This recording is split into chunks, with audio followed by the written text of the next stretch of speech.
Fraud বা প্রতারণার চেহারা কিন্তু দিন দিন বদলে যাচ্ছে।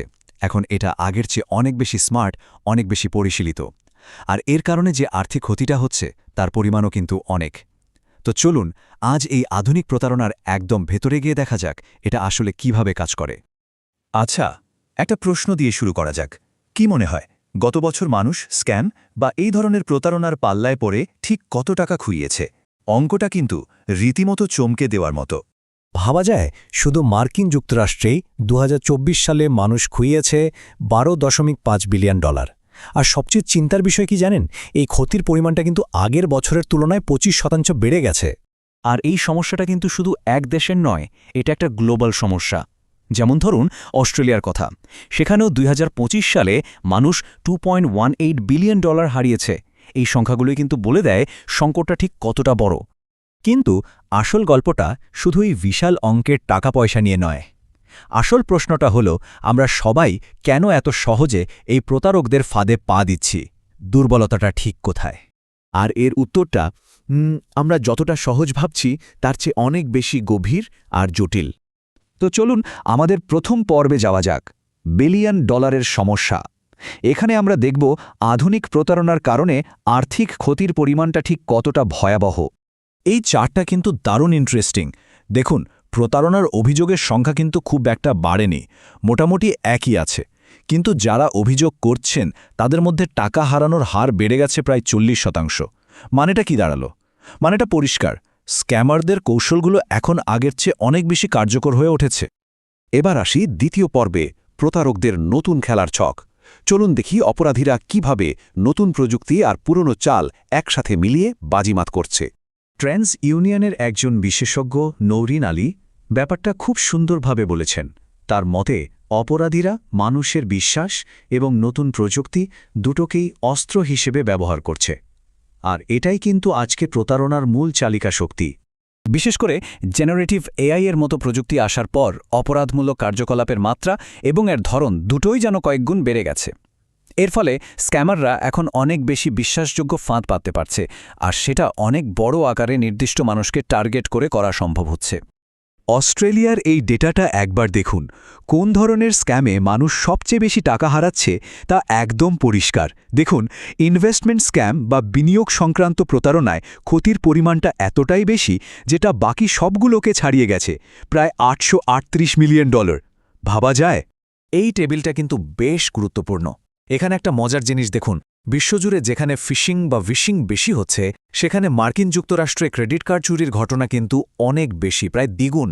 এটা আসলে দেখায় যে এক এক অঞ্চলের দুর্বলতার জায়গাগুলো এক এক রকম। আর এখানে একটা অবাক করার মতো তথ্য আছে। ডিজিটাল প্রতারণার শিকার সবচেয়ে বেশি কারা হচ্ছেন জানেন? তরুণ প্রজন্ম, মানে জেনারেশন জি। আমেরিকায় তাদের প্রায় 38%ই এর শিকার। এর থেকে কি বোঝা যায়? এটাই যে ডিজিটাল দুনিয়ায় কতটা পারদর্শী, তার মানে এই না যে কেউ পুরোপুরি নিরাপদ। আচ্ছা, চলুন এবার পরের অংশে যাই। একটি সিস্টেমিক ব্যর্থতা, মানে সমস্যাটা শুধু কিছু চালাক অপরাধীর মধ্যে সীমাবদ্ধ নেই, এটা তার চেয়েও অনেক বড় কিছু। একটা গবেষণায় খুব দারুণ একটা কথা বলা হয়েছে। সাইবার প্রতারণা আসলে সবার কাঁধে থাকা দায়িত্বের একটি সিস্টেমিক ব্যর্থতা। এই ধারণাটা কিন্তু পুরো সমস্যাটাকে দেখার দৃষ্টিভঙ্গি বদলে দেয়।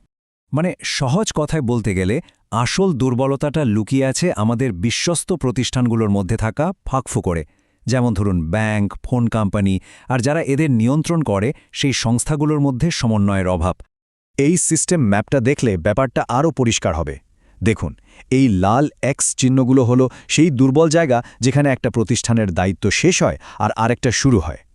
অপরাধীরা ঠিক এই ফাঁকগুলোকেই কাজে লাগায়, কারণ এই জায়গাগুলোতে কারো একক নজরদারি থাকে না।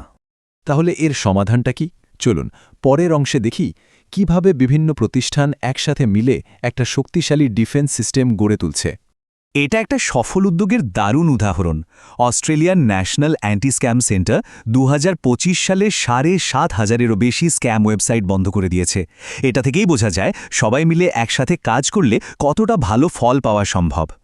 এই সিস্টেমের সমস্যাটা সমাধান করার জন্য গবেষকরা একটা কাঠামোর প্রস্তাব দিয়েছেন, যেখানে ব্যাংক, টেলিকম কোম্পানি এবং যারা ব্যবহারকারী সবাই মিলে একটা দায়বদ্ধতার সিস্টেম তৈরি করবে। মানে প্রযুক্তি, প্রতিষ্ঠান এবং ব্যবহারকারী এই 3টি স্তরকে একসাথে জুড়ে দিয়ে একটা সম্মিলিত প্রতিরক্ষা ব্যবস্থা গড়ে তোলা।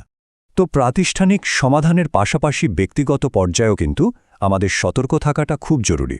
চলুন নিজেকে সুরক্ষিত রাখার জন্য কিছু সহজ কিন্তু খুব কাজের পদক্ষেপ দেখে নিই। এই 3টা স্টেপ মনে রাখাটা খুব জরুরি। থামুন, যাচাই করুন আর নিজেকে সুরক্ষিত রাখুন। প্রথমত, কোনো টাকা বা ব্যক্তিগত তথ্য পাঠানোর আগে একটু থামুন, ভাবুন। স্ক্যামাররা কিন্তু সবসময় একটা তাড়াহুড়ো তৈরি করার চেষ্টা করে। দ্বিতীয়ত, যাচাই করুন যাকে টাকা পাঠাচ্ছেন বা তথ্য দিচ্ছেন সেই ব্যক্তি বা প্রতিষ্ঠানটা আসল কিনা সেটা নিশ্চিত হয়ে নিন। আর তৃতীয়ত, যদি মনে সামান্যতম সন্দেহ জাগে তাহলে সঙ্গে সঙ্গে ব্যবস্থা নিন, নিজেকে সুরক্ষিত করুন আর সাথে সাথে আপনার ব্যাংকে খবর দিন। এত কিছু আলোচনার পর সবচেয়ে গুরুত্বপূর্ণ কোন বিষয়টা আমাদের মাথায় রাখা উচিত? সবসময় মনে রাখতে হবে, ডিজিটাল দুনিয়ায় নিরাপত্তাটা শুধু আপনার একার লড়াই নয়, এটা একটা টিম গেমের মতো। নিজেকে সুরক্ষিত রাখার মাধ্যমে এবং যে কোনো সন্দেহজনক কার্যকলাপ রিপোর্ট করার মাধ্যমে আমরা কিন্তু আসলে পুরো সিস্টেমটাকেই সবার জন্য আরও নিরাপদ করে তুলি।